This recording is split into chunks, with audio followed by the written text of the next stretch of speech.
Prep Sports Now, welcome back. I'm Case Kiefer alongside the Southern Nevada high school football expert, Ray Brewer. It is a whole new year. And when I say whole new year, I mean a whole new year. Not just like we're running it back like in some past years with similar leagues, similar teams playing each other.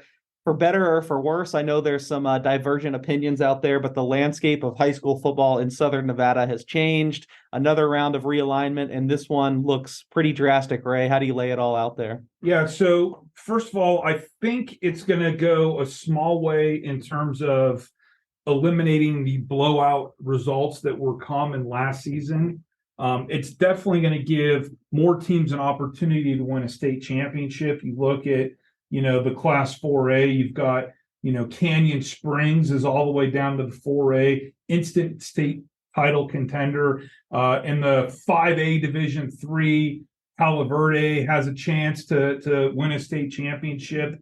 And then I think what's going to be the most fun league, the Class 5A Division 2, you've got Faith Lutheran, Foothill, Green Valley, perennial top 10 teams in Las Vegas in what I consider the most important league, because all this realignment, in my humble opinion, was driven by the North wanting to win state, and they've got their best team, Bishop Manogue, lined up. So somewhere in November, Faith or Foothill or Green Valley or Las Vegas will be our most favorite team of all time playing against a Reno team trying to win the first state championship for Reno since 2008. Of course, at the big level, because I know Lake Tahoe guys texting you right now saying, Case Truckee won last year in the 3A. Right, exactly. That's a very interesting point and something I didn't even realize.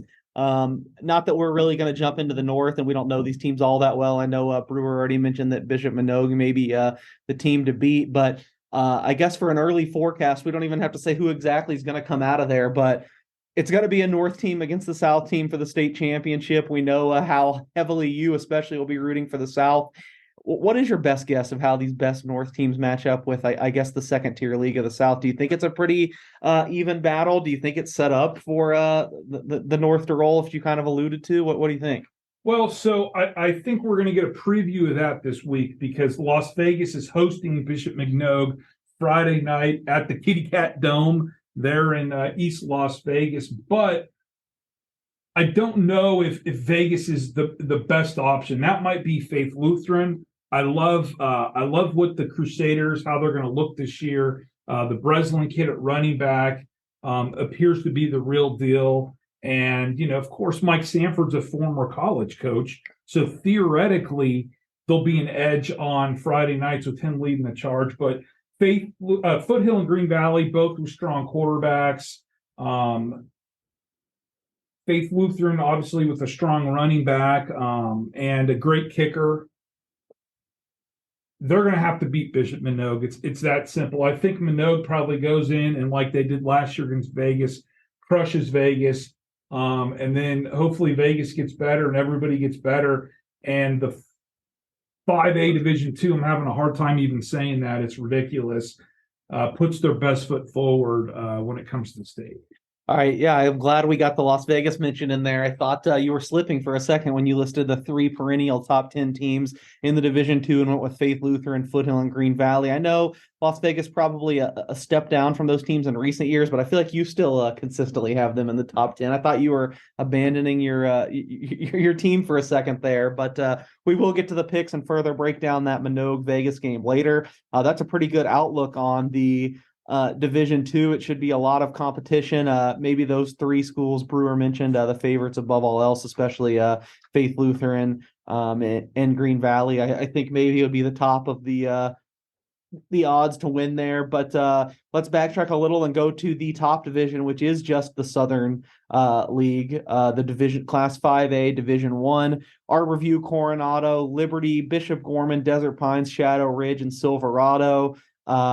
I know it gets boring. We had a 1-year respite, but it feels like it's Bishop Gorman and everyone else, right? Yeah, I would say that the top 4 teams in that division, Gorman, Liberty, Arbor View, Desert Pines, year in, year out, consistently good, great program, kids on to the next level. If you take Gorman out of the equation, because, right, Gorman's rated second nationally they could win the mythical national championship. Literally everybody on their team has got to offer who's going to be like their starting lineup has got a scholarship offer. Take them out of the equation, and later on we'll talk about how Liberty on September 15th could beat Gorman, or how Arborview, which has a ton case of great younger players, might be able to sling it around with Gorman. But take Gorman out and give me a round robin tournament with Liberty, Desert Pines, and Arborview. Because I love the Jags. Greg Burrell going to UNLV, running the rock for Desert Pines. They've got a ton of good sophomores. They just lack player depth. So if somebody gets hurt, they're done. And they're probably not as strong on the line. Arborview, Christian Thatcher, probably the best defensive player in town, right?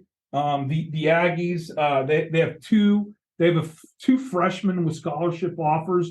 Damani Warren just got offered the other day. Warren and Jaden Williams at wide receiver, they're going to be able to pitch and catch it. And then Liberty is Liberty, right?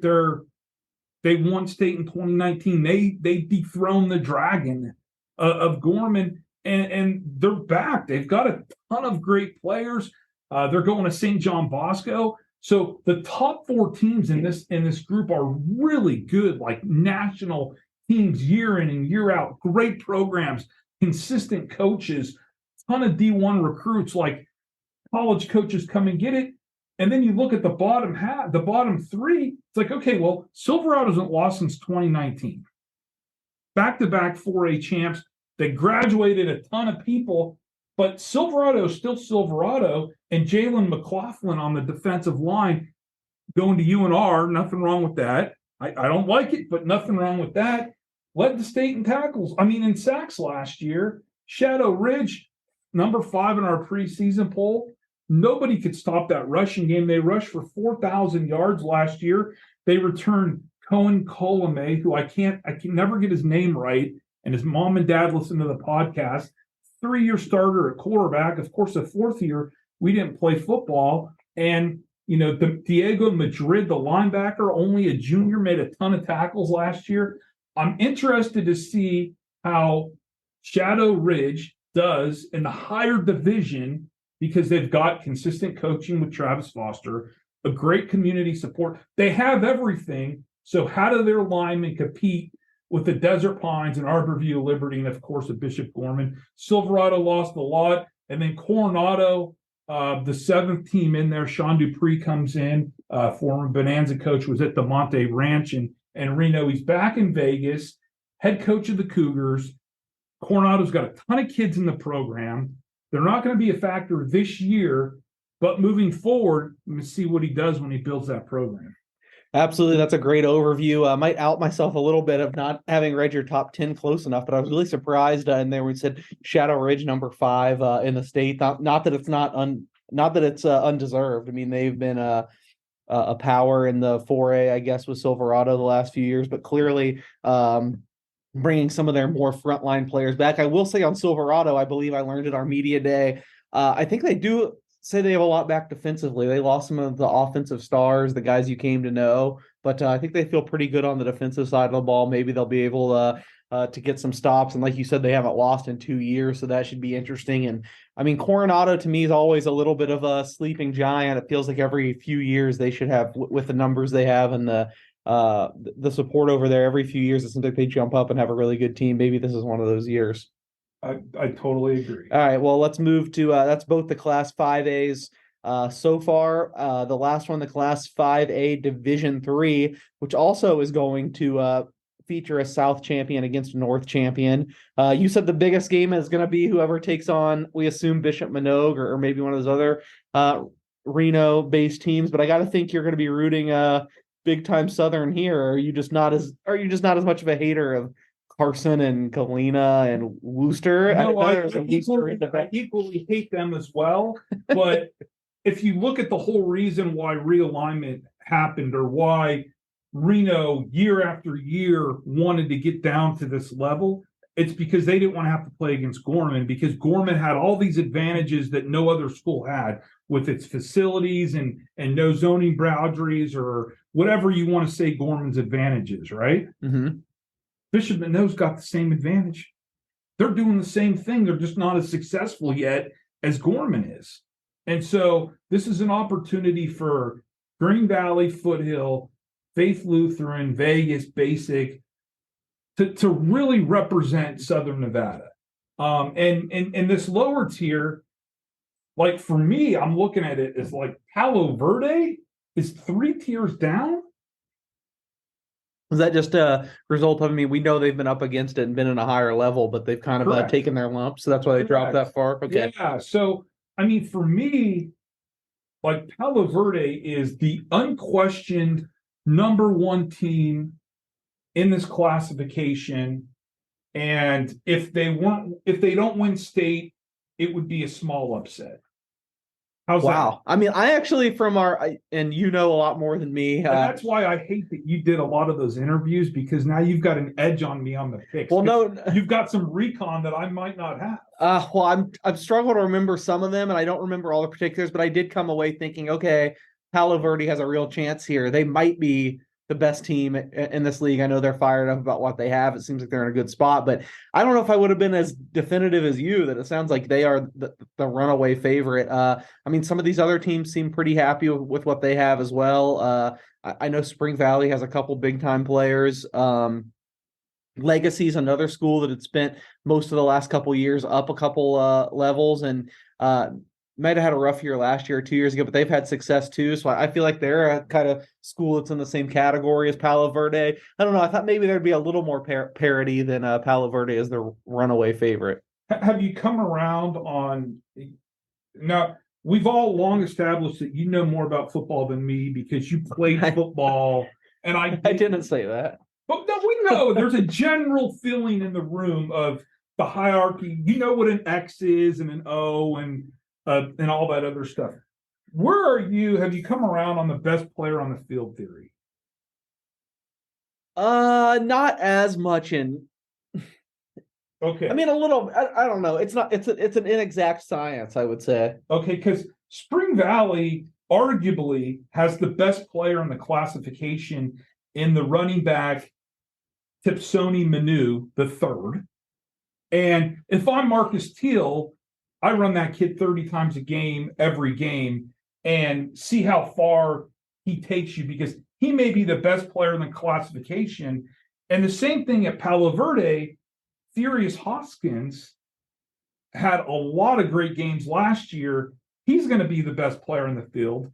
John Isola, our boy Ice, who's listening today, is calling the plays for the Panthers. And you know that kid's going to touch the ball a lot. So I just don't see.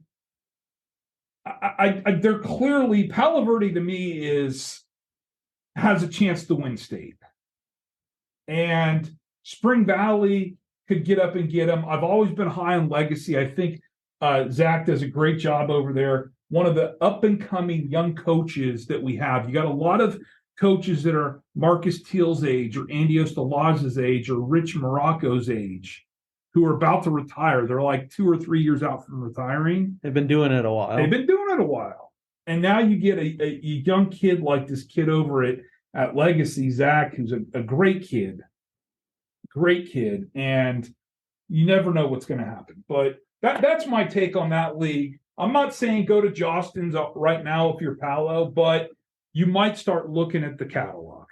All right, quite the change in tone here. After I feel like you haven't picked Palo Verde in 12 years since pre-COVID for sure. But for state since 08. I mean, just in a single game in probably half a decade. But there you have it, Palo Verde, the team to beat. I think I agree with Ray from what I know, but I think maybe the gap's a little bit smaller. I think they'll still have some tough competition against those Southern teams. Let's move down to the 4A, and if you say the Palo Verde in 5A Division III is crazy to you, the craziest thing to me when I look at these teams is Centennial in the 4A. I mean, Centennial a couple of years ago, you think they're like, they made the state championship game, right? At their height, they've been like the second best team in town. I think if you would have told me we were going to have this set up a few years ago, I'd say for sure they're at the top.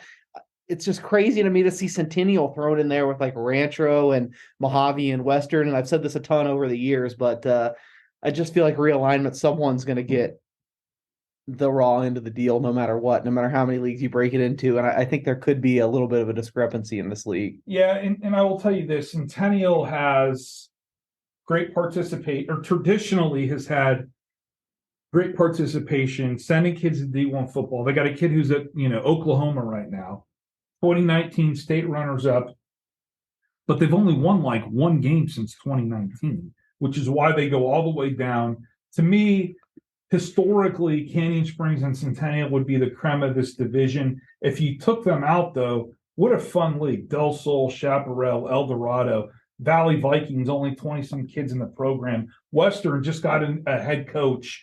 It's a perfect league, and Centennial and Canyon should be the creme of the creme. They should be able to figure it out. Centennial new coach DJ Campbell started at Cheyenne, played at Cal, had a cup of coffee with the Carolina Panthers. Up and coming young coach, going to get the boys rolling. We'll see how it pans out. I don't know if in my heart of hearts, I want to tell you it's going to be Centennial against Canyon Springs for the state championship. But if I've learned anything over the years, it's if you get one Jimmy in this league, you got a chance, right? You go back to Valley of the 1990s when Greg Murphy would have one great quarterback or running back, and he'd be able to get them to the finish line. For sure, yeah, and I would throw Canyon Springs in with the Centennial thing I said as well. I don't know, my eyes first fixated on Centennial. Yeah, I mean, it's just hard to say there's not a big two though there, and those are the top two. But if you're filling it out below, then who else figures to have a say in how this league ultimately plays out? Exactly. Well, that was a question. Oh. Which teams fill in behind them? Who else is going to be? Yeah, I'm glad I'm listening to you, CK. I was so focused on. I have this guilt in my heart because I didn't put Moapa Valley in the top 10, and I was trying to get ready to explain myself. And I think Brett Lewis might have tricked me into thinking that they're not good, but I just listen. I love what Daryl's doing over at El Dorado. My feelings about Shap, CK. Yeah. I played in that alumni game. I'm out some money on a donation, and I bought some swag. So you might see. That's very unlike you shelling out some money. I'm surprised by that. Shap cowboy hoodie en route. I just Cadence is definitely not going to do it. Valley's only got Valley and Western you could slap off right away. What a great league if you get rid of Canyon and Centennial. To me, Shep has to be at the top of that.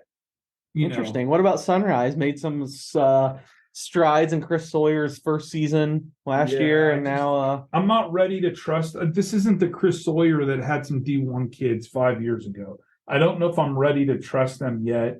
Patrick Ward, when he was the coach at Cheyenne, had the Devils had the Desert Shields in the Final Four. We know the guy knows how to coach. He says he's got the biggest line he's ever had, but Del Sol was like historically bad last year. I just don't know. If you do look, a lot of these teams had a little 7-on-7 passing league, and Canyon won. All right. Well, that's a little bit interesting. That Canyon did come out on top there. We'll see how they ultimately do. I don't know. It just feels like no matter how many leagues you break this up into, we're having a similar conversation. Like you said, this league would be really awesome without Centennial and Canyon. Everyone would be evenly matched. I feel like that's the same thing we were saying at the top. Like, how fun would the round robin be without Gorman? Or I don't know. It just feels like it's a recurring theme. But anyway, let's move. Case Gorman real fast is really, really, really good. Like the Tate Martell, Bubba Bolden, Biagio Ali Walsh, Gorman, right? Mm-hmm. And look at that. A lot of those guys from that team are in the NFL now, right? DTR is like a great quarterback for the Browns against second and third. Holy hell, we had one preseason game, but he was great. Okay, two, yeah, but he's been great. Tillman said Tillman, University of Tennessee Browns, a lot of those guys from Gorman are now in the league, right? Brevin Jordan hanging on with the Texans. This Gorman team this year is 100 times better than that team. Not 100 100 times. times better. They won the national championship. They can't be 100 times better. The line of Gorman has like every player on the line has an offer from Alabama. Maybe I'm exaggerating there. And I know you got the Georgia shirt on now. I should have used Georgia.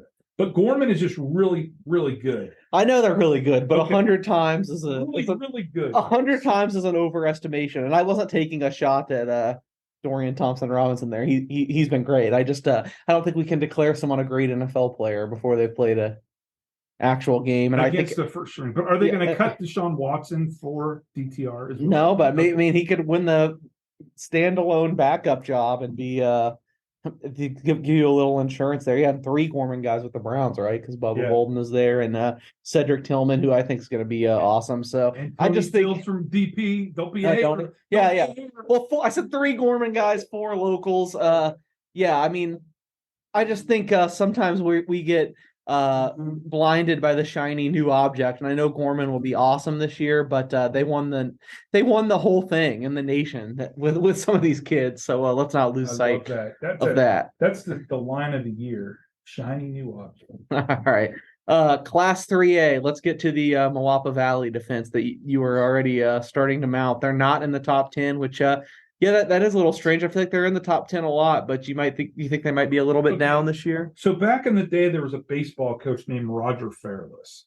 And at Green Valley, when it opened in 92, they won 6 straight state championships, produced like Chad Hermanson, who was like a first-round pick, David Krenzel, first-round pick, Nick Day, one of the greatest baseball players of all time. And every year you'd go to Roger Fairless, and he'd be like, yeah, I don't know if we're going to beat Gorman. We're really down this year. And you'd actually believe it, right? He would trick you into thinking that, so you would pick them.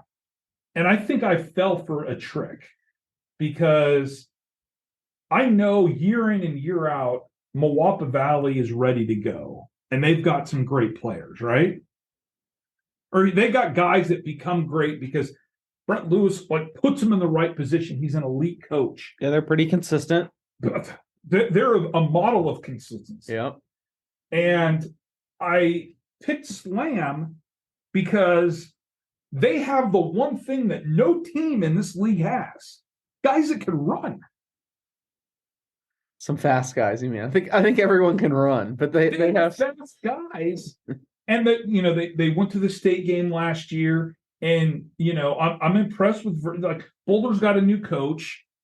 They're going to go away from running the ball. They're going to try to throw the ball. We'll see how that works out. Democracy Prep, new to the league. Mater East, third-year school, new head coach. The Meadows Mustangs, not sure what to expect. Moapa Valley, a lot of championships. Nobody wins in Overton. Pahrump, the coach, it's like he refuses to talk to me. It's like Joe Lombardo talking to our news reporters, right? Slam, right? Look good in pads, right? They sling it around, and Kofor knows what he's doing. And Virgin Valley, who may have the best player in the classification. Yeah. All right. Well, that's a good rundown. I do love correcting you. So here's my first chance on this podcast. Okay. They pronounce it Matter East. Oh, not Mater. Yeah. Even though it's spelled Matter, they matter. Okay. So say it one more time. Matter East. What about who's Moapa playing this week? Oh, is it Hurricane? Yeah. We've learned that. Yeah. I will say from my interactions on media day and stuff, and maybe I'm getting fooled as well too, but I thought when you were going through that whole thing before you revealed who you might actually make the favorite over Moapa, I thought you might be getting to Virgin. It's like Virgin is they seem confident to me. It seemed like they have some guys this year. You mentioned they might have the best player in the league. What happened to the best player on the field theory? I don't know. I think Virgin has to be right in the thick of things. Yeah, I mean, I love the Chase Audison kid, Asher Jackson, Gunnar Cortez, guys that we know are proven commodities. But just in my head, it's like Moapa Valley is Ohio State and Virgin Valley is Michigan. Well, Michigan's won 2 in a row. I understand. You're giving Virgin Valley the Okay, why don't we go Milwaukee Valley's Alabama, Mhm. Virgin Valley's Auburn. I mean, And Slam is like LSU when Joe Burrow was there, right? They were good. They were good for a little bit, and we don't know what to expect. All right. You see what I'm getting at? Yeah, I think that's probably a little bit fair, but we'll see. I think those are certainly, if you're looking at the 3A from the South, you would have to have those as the top three in some order, right? Correct. Okay, and then a lot of interesting things on the other team, but we'll have to see who ultimately separates themselves in there, and then goes up against the Class 3A champion, who I know you've gotten some recon on from a Lake Tahoe guy, but it looks like it's Truckey's a team to beat for another year. Truckee, you say Burnley. The weird part, you should have told me you were going to team me up on this so I could have. Oh, I just thought you might know. Anyway, I will say you're not going to like Elko, this. Fernley, Lowry have sophomore quarterbacks. Truckee, of course, he's one-sided, but Elko, Fallon, Truckee are the teams to beat. The other teams are a little. All right. Well, I know you don't want to say the North won anything, but I got to say, as far as nicknames, the North teams here blow the South out of the water. We've got the Buckaroos, the Vaqueros, the Railroaders. Come on. Way better names. Yeah. We need some creativity down here. But we'll Pirates is probably the best name of them all. Yeah, probably. As a Pirate fan. Yeah, I like, but Blue Knights is a little bit different, but we got a lot of knights around here. No shade. I like the Green Wave. I don't know. I like the unique names from the North, but we'll see how it plays out. I guess that means there will be 3 leagues where it's a North versus South, and if the South doesn't at least go 2-1, you're going to be beside yourself in December, right? I would say undefeated. Oh, they got to go 3-0. Yeah, well, I was going to give them 1. I mean, as long as that second tier is won by Faith or Green Valley or Foothill, I'm a happy man. All right. Well, let's get into the picks this week. More games than usual with some out-of-state games, some games against northern opponents. Always a fun week in week 1. We don't really know exactly what to expect a lot. So this should be fun. Brewers picks are posted on the LasVegasSun.com as well if you prefer them in reading. Or they'll post on Tuesday morning, on LasVegasSun.com if you prefer to read your breakdowns, but we'll also just do it verbally here. And let's start. We'll just go with the same order as usual with Virgin Valley, who I just talked up, at Canyon Springs. Yeah, this is the Thursday night game. Canyon Springs has got a freshman quarterback. First varsity game. I think Milwaukee Valley with Cortez and Addison is more experienced, even though we're talking a 3A team against a team that used to be 5A that's now 4A. I got Virgin Valley in a close, mistake-filled game on Thursday night. Because first week, all games are mistake-filled.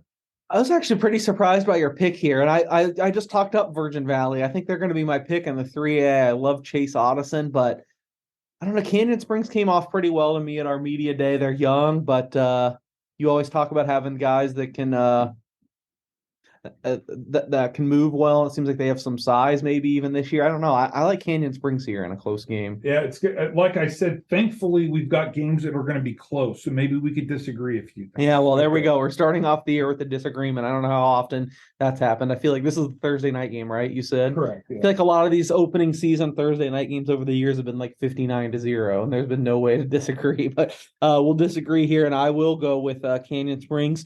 Next, we're probably not going to disagree on this one. Liberty at St. John Bosco. We probably talk about it every year, but I think one of the great what ifs of Southern Nevada high school sports ever was if the season doesn't get canceled and Liberty brings that great team in 2020 back. Maybe that team, I think, has a chance to win a game like this, but it's just tough for me with where the program is now that they can go into a national power like St. John Bosco and really have a chance. I'm going to go with Bosco. I agree, and I don't know if Liberty's all too concerned with the final score. They're just trying to get, like they do every year, some quality reps to play Gorman in the regular season for once, September 15th. So Liberty will get some experience there, but we're both going with Bosco. Sierra Vista at Coronado. I'm told reliably that Sierra Vista is not happy with our preseason top 10. They think they should be in there.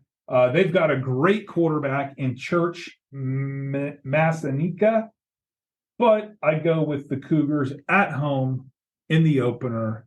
Sean Dupree 1-0. All right, Sierra Vista, fringe top 10 team, and did not realize that. So they're looking pretty good. In their head, fringe top 10. Hey, easy. Yeah. Wow. We Yeah. got who knew that Sierra Vista was going to be the team you were going to hate this year? Not what I was expecting. Oh, they're in the Division Two. Interesting. We didn't even really give them any love in the Division Two talk up either. Poor Sierra Vista. But all that being said, I'm going to go with Coronado as well. I think I don't know, program wise, I trust the Cougars a little bit more, but maybe another close game. Legacy at Shadow Ridge. Again, Shadow Ridge. I've been on them for 3 years.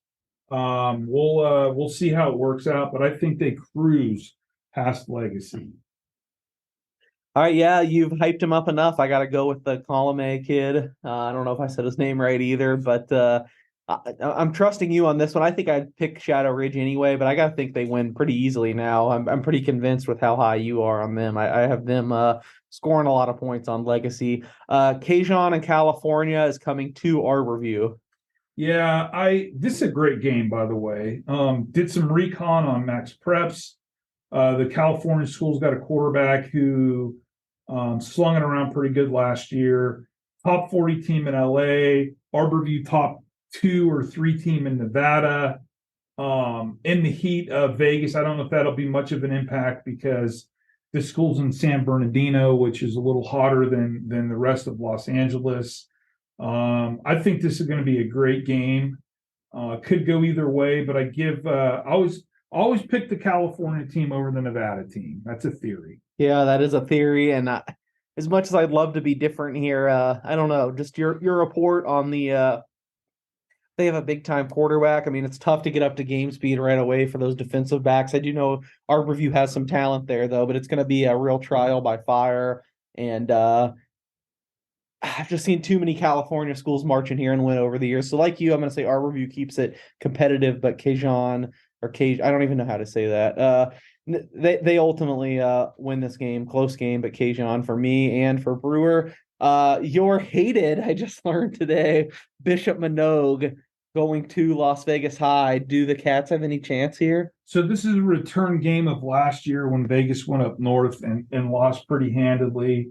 I just think Minogue is the creme of the creme in the Reno area and going to put a number on the Cats. I feel like the heat has to be an advantage here, right? I would think, but maybe not enough of one. I'll go Minogue, but Las Vegas, I think this is another game where they're playing a bigger school. School probably more in place, so they can grow from this and use it sort of like Liberty does. I think Minogue will win, but Las Vegas will keep it respectable. Slam Academy at Basic. Yeah, this was a little shock for me because in sticking with the top 10 that I created, I've got to go with Slam. Basic is young this year. They're developing. Slam lost a few Jimmies and Joes from its state team. I think Slam goes in there and gets it done, but Jeff Cahill, he always surprises me, and it could be close.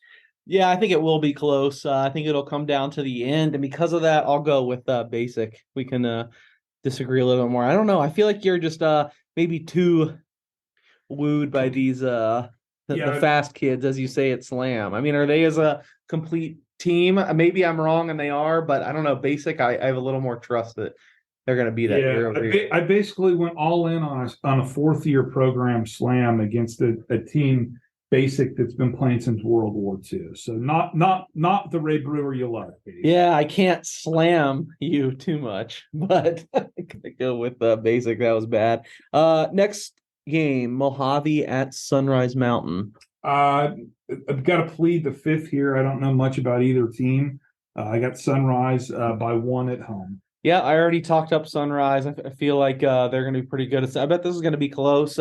Both programs seem like they felt pretty good. Have some guys back. I'm going to go with Sunrise Mountain. Bonanza at El Dorado.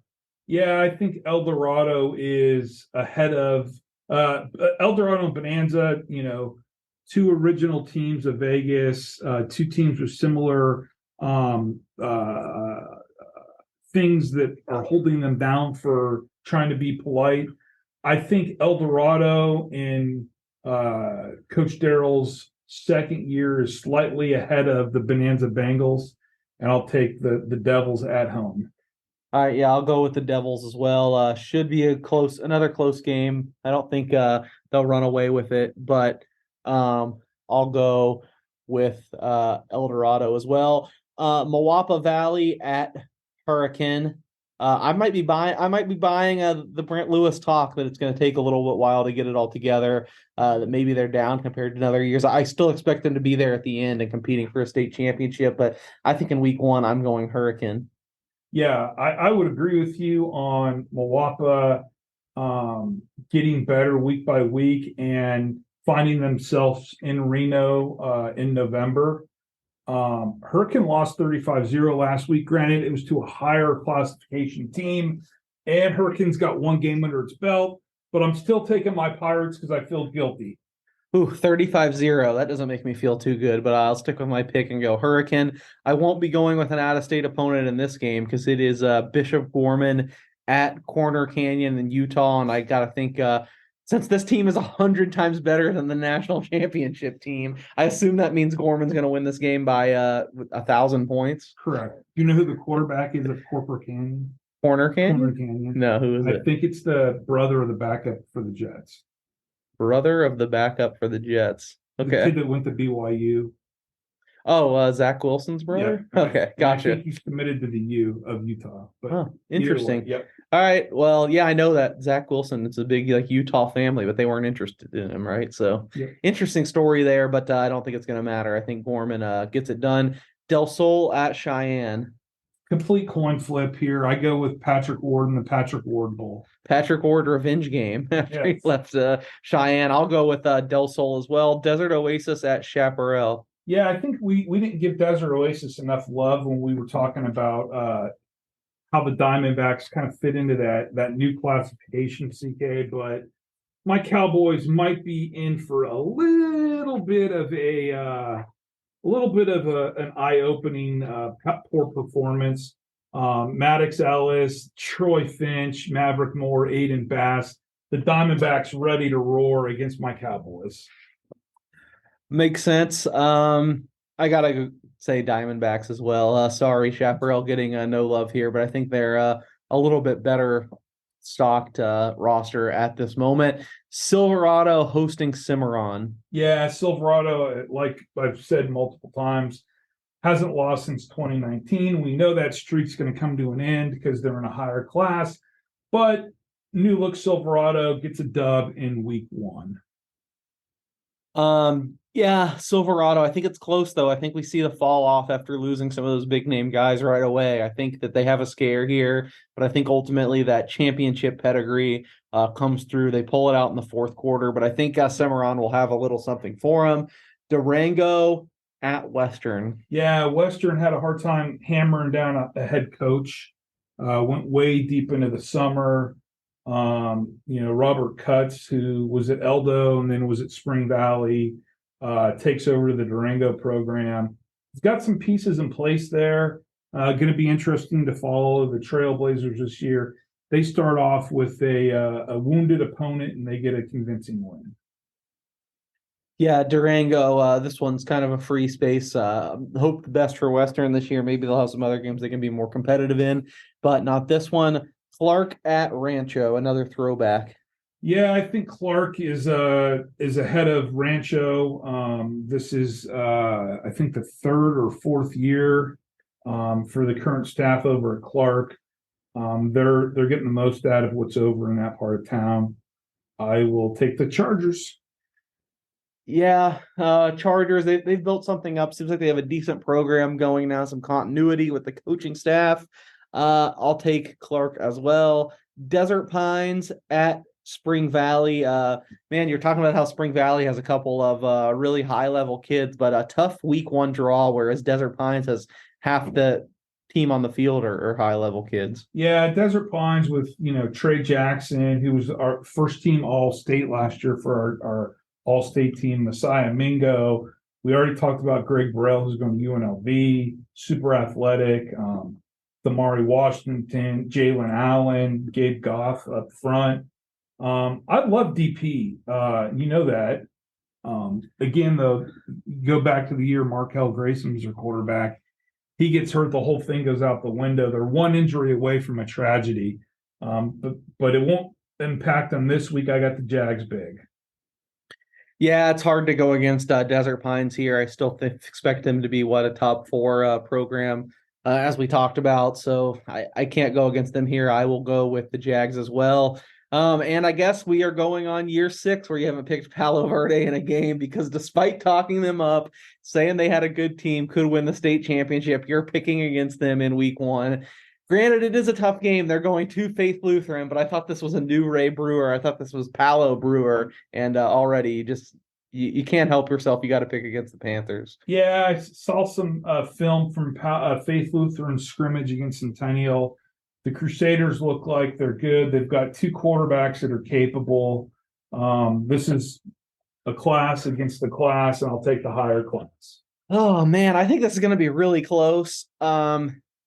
I agree with you though. I mean, maybe Faith Lutheran, they're certainly a level above as far as the leagues, but I feel like these teams have had some close games over the years too. I could be wrong on that, but I'm going to go with Faith Lutheran by the slimmest of margins. Game-winning field goal at the end of the games. They got the great kicker. Right? Okay. Yeah, I'm going to go Faith Lutheran. You see the value of special teams in high school in this game. I'm going to go Faith Lutheran 24-21 or something like that. Foothill is going to California to take on Clovis East. Yeah, and that might actually be a typo. I think that game may be at Foothill. Oh, okay. But Clovis East is a great team, a great program from the Fresno area. And no, that game is at Clovis East. So Foothill's going into California. Always pick the California team against the Nevada team. Love the way Foothill schedules. My kid's on track to go there, by the way. Don't think he'll be playing football, but Clovis over Foothill. What grade this year? 7th? 7th. Yeah. 7th. Damn, nailed it. All right. Yeah. Well, maybe Brewer will become a little more biased in Foothill's direction in a couple of years, and won't pick against him. But I got to agree with him here. I'm going with the California school as well. Somerset Losi at Pahrump Valley. Yeah, I just again, anybody going up to Pahrump, I think, is a big underdog. This is Somerset's first trip up there. We know Dan Barneson knows how to coach football, but the travel and the small town and environment, I think, favors Pahrump in the first game. I'll take the Pahrump Valley Trojans. Dan Barneson, though, as you mentioned, versus the Pahrump coach you said you can't get a hold of, no matter your Herculean efforts. You're still taking Pahrump. You're not holding much of a grudge this year. It's like it's a new me. I love people. I'm gonna go with Somerset. Why not? I feel like Dan Barneson can get it done. This is the program's 2nd year, started last year, Yeah, and showed some signs last year. I'll go with Somerset to go up to Pahrump. I know there's always questions about the officiating in Pahrump. People say that it's hard to overcome, but I'm going to say that Somerset figures it out and they win this game. Another Utah school coming down to Las Vegas, Harriman. Did I say that right? Harriman's playing at Green Valley. Case, I got that Green Valley helmet right over here in the office. Oh yeah, you do. Gators all day, baby. Love my Green Valley Gators. I'm really appreciative of Coach Clay and everybody over there. I got to go in their Hall of Fame, which was really a cool night for my wife and I. I love me some Glavin Blondo. Great wrestler, great kid. Quarterback is complete stud. They got some Jimmies and Joes, but this Harriman team, Class 6A Utah, played last week. Won big. I think my Gators are in a little bit of a. How do they start the season so early in Utah? Like, this still feels early to me here, and they started a week before. Oh, what's going on over there? Now they got it figured I out. feel like we never played till September. But back in my day, sound old now. Yeah, you're getting old. All right, I don't know about starting the season so early, but I do think it gives a help to these Utah schools that come here to already have shook off some of the rust. gotten through some of the mistakes. I think that will be big for Harriman, and they will escape Southern Nevada with a victory. So I got Harriman as well. In the final game, we have Matter East hosting Valley. Yeah. This is God bless both of these teams. I hope they have fun. They should play every week.